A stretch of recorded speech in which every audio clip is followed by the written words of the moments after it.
Uma outra utilização que tem a transformada de Laplace na engenharia é para analisar a resposta que tem alguns sistemas dinâmicos quando são excitados por determinados tipos de sinais. A gente sabe que a resposta ao impulso de um sistema caracteriza a sua dinâmica. A gente sabe que a partir da resposta ao impulso, a gente pode determinar algumas principais características do sistema, sejam elas estabilidade, causalidade, memória, etc. Porém, na prática, resulta muito difícil a implementação de um sinal impulso. Em vez de um sinal impulso, utiliza-se um outro tipo de sinais, como são os degraus unitários e as funções senoidais. Por exemplo, seja a função de transferência, um sistema dado por HDS igual a NS sobre DS, onde o grau de NS é menor que o grau de DS, ou seja, é uma fração própria. Suponha que essa função de transferência é a função de transferência de um sistema dinâmico e que esse sistema dinâmico está sendo excitado por uma entrada de tipo de grau unitário. Bom, se ele for excitado por uma entrada de tipo de grau unitário, lembrando que um degrau, a transformar a Laplace de um degrau é igual a 1 sobre S, e se ele não for um degrau unitário, seria o valor da amplitude do degrau sobre S, a gente teria a seguinte expressão aqui, ou seja, multiplicando por 1 sobre S, eu teria ns sobre S ds. Essa expressão aqui, ela pode ser fatorada, né? Ela pode ser representada em frações, né? Uma fração mais simples em função de S e uma fração mais complexa em função de ds. Se o sistema é estável, de acordo com o critério vivo, as raízes de ds têm que estar todas no semiplano esquerdo aberto, como a gente viu no vídeo anterior. E então, a transformada de Laplace do termo N1S sobre ds vai ser chamada de resposta transitória. Por quê? Porque ela vai desaparecer, né, à medida que o tempo t tende infinito. Por quê? Porque as raízes dela, todos os polos dela, vão ser negativos se o sistema for estável, e transcorrido um tempo t suficientemente grande, a exponencial relativa a cada um desses polos vai ser muito pequena e o efeito dela vai desaparecer. Por isso que é chamada de resposta transitória. Por outro lado, a gente tem uma resposta que é chamada de resposta forçada, que corresponde a transformar a Laplace inversa em dh0 sobre S. Como resultado disso aí, a gente vai ter H0, já transformado isso aqui, vai ser H0 UT. Esse aqui seria o ganho do nosso, da resposta do sistema. Então, suponha que o HDS é um sistema de primeira ordem. O sistema de primeira ordem, bem, significa que a raiz, significa que o grau do polinômio denominador é de primeira ordem. Quando esse sistema de primeira ordem for excitado por um degrau, a gente teria uma expressão como essa aqui, expandindo frações, daria isso aqui, e a transformar a Laplace inversa do sistema, que seria a resposta ao sistema no domínio do tempo, estaria dada por essa expressão daqui. Observem que sempre o sistema de primeira ordem vai ter a mesma resposta. Somente vai variar aqui que coisa? A localização do polo, que depende da dinâmica do sistema, e o ganho A, que também depende do sistema. Mas a forma, a resposta, sempre vai ser essa aqui. Independência da posição do polo, hein, a gente vai ter um sistema que vai ser estável ou instável. Hein? Se o polo se encontra, se o polo tem parte real positiva, a resposta ao sistema vai ser instável. Vai ser uma exponencial que vai tender a infinito. Por outro lado, se a parte real do polo estiver localizada no semiplano esquerdo, desse lado aqui for negativa, a resposta vai ser estável, ou seja, a exponencial vai tender a um valor finito. Quanto mais longe se encontrar o polo do eixo ômega, mais rápida vai ser a sua resposta temporal.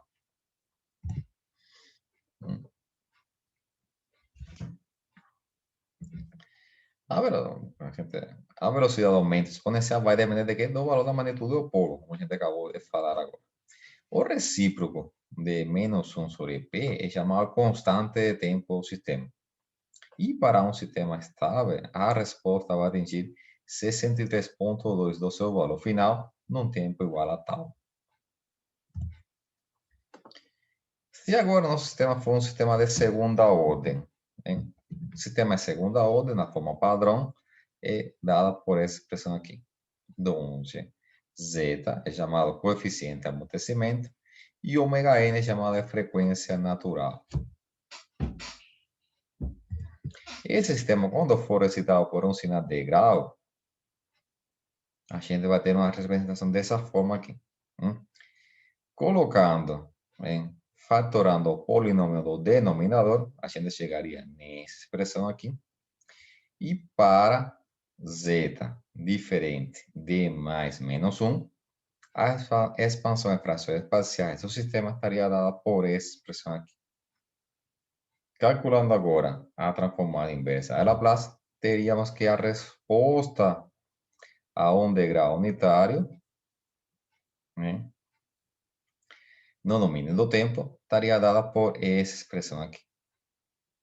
No caso especial que z seja igual a mais menos 1, a nossa expressão se transformaria nessa que aparece aqui. No domínio S. E no domínio do tempo, seria basicamente esse aqui. Observem que, de forma similar ao que acontece para sistemas de primeira ordem, os sistemas de segunda ordem também sempre vão responder de uma forma característica. Não importa qual seja o sistema. Se ele for um sistema de segunda ordem, ou seja, se a sua função de transferência é uma função de transferência de segunda ordem, ele sempre vai responder da mesma forma. Então, para analisar o comportamento desse tipo de sistema, vamos assumir, primeiramente, que o A, a amplitude dele, e a frequência natural forem constantes.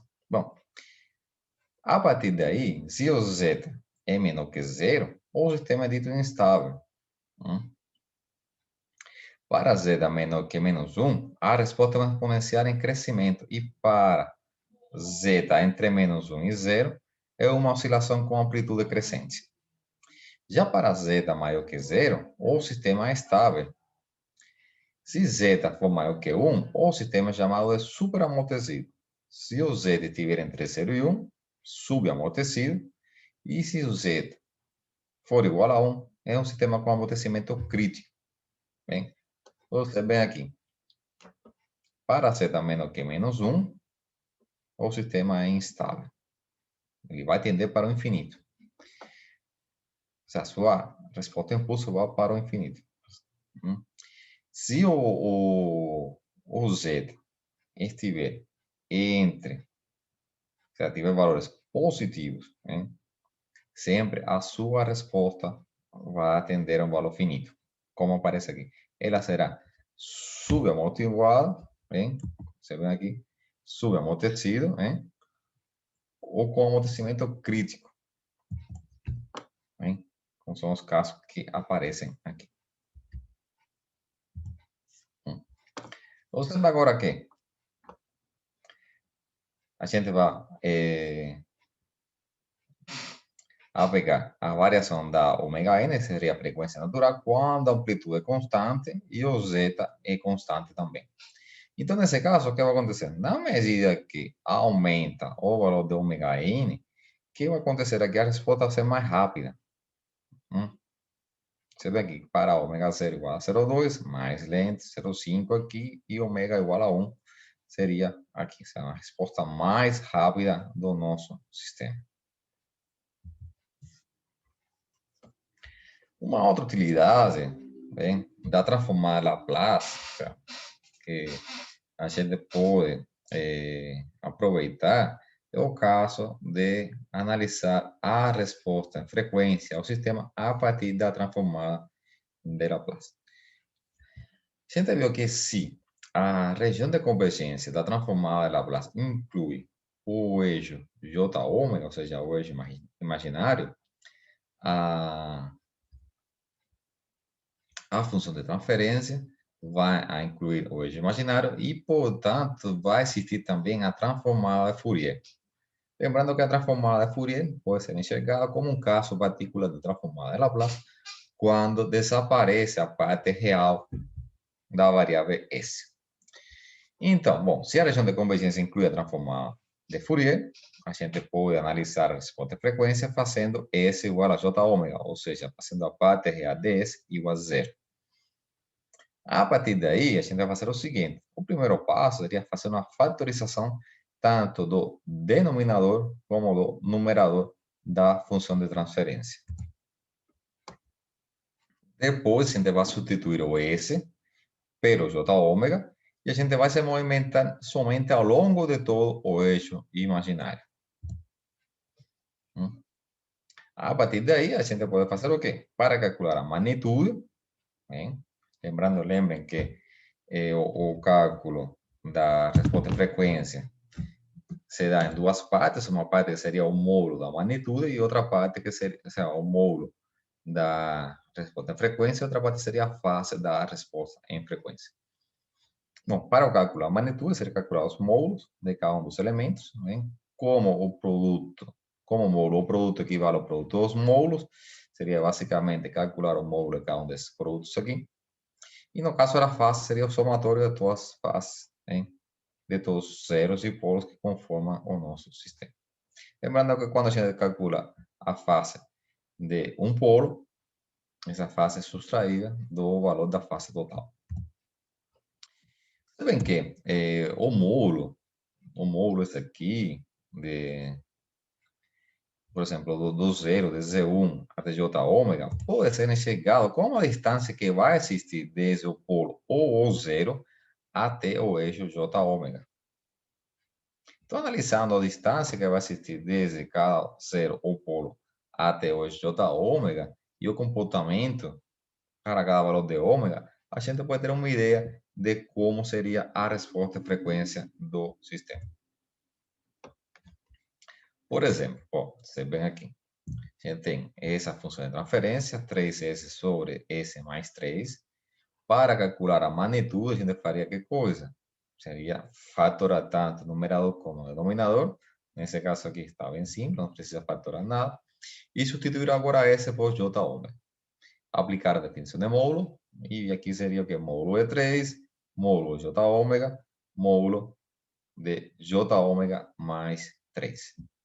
Módulo de 3 seria 3, módulo de J ômega seria ômega, e módulo de J ômega mais 3 seria raiz quadrada da parte imaginária quadrado mais a parte real ao quadrado.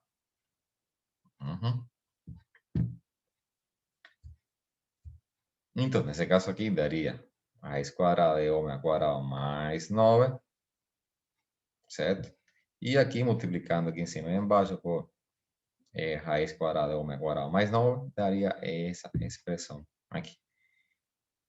Calculando para a diferença de valor de ômega, chegaríamos na expressão que aparece aqui. Uma forma de ter uma ideia de como seria essa expressão seria calcular o limite, né? Que acontece quando o ômega tende a zero. Bom, quando o ômega tende a zero, seria calcular o limite. Esse aqui seria 0, 0 e 0. Daria 0 aqui.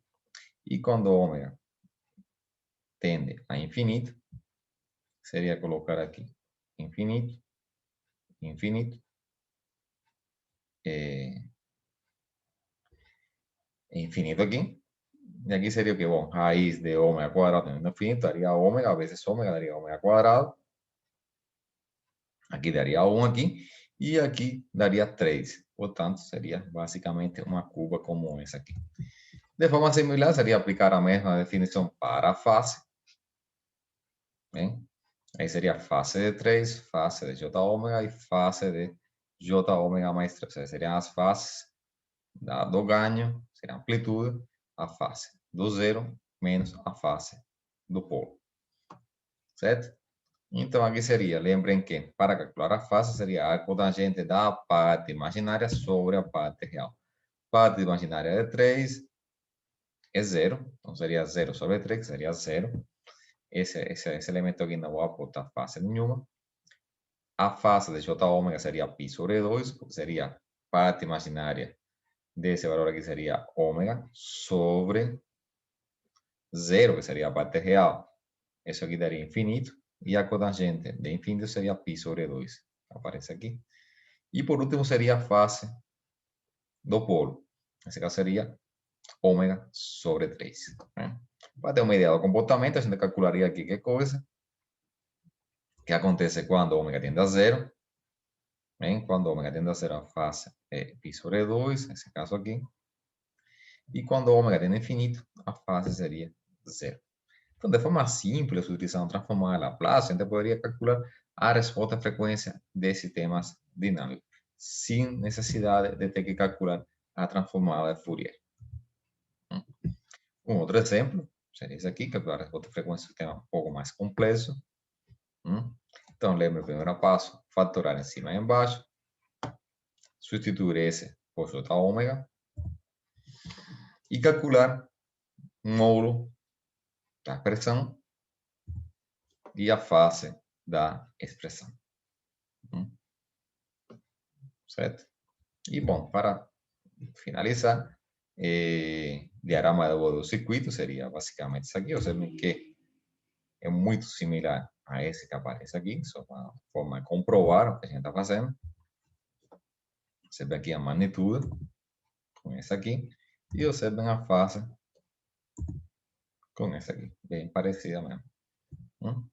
Você vê que também, se você quiser representar na forma de diagrama de Bode, somente pode aplicar o diagrama de Bode aqui. Você precisaria fazer o mesmo procedimento, só que aqui, em vez de fazer o cálculo completo, você aplicaria aqui 20 log de B, bem, da expressão para calcular o diagrama de Bode. A face não mudaria nada. Tá? E bom, de trabalho extra classe, vou achar esse exercício aqui do livro Roberts, que são bastantes exercícios sobre a aplicação da transformada de Laplace.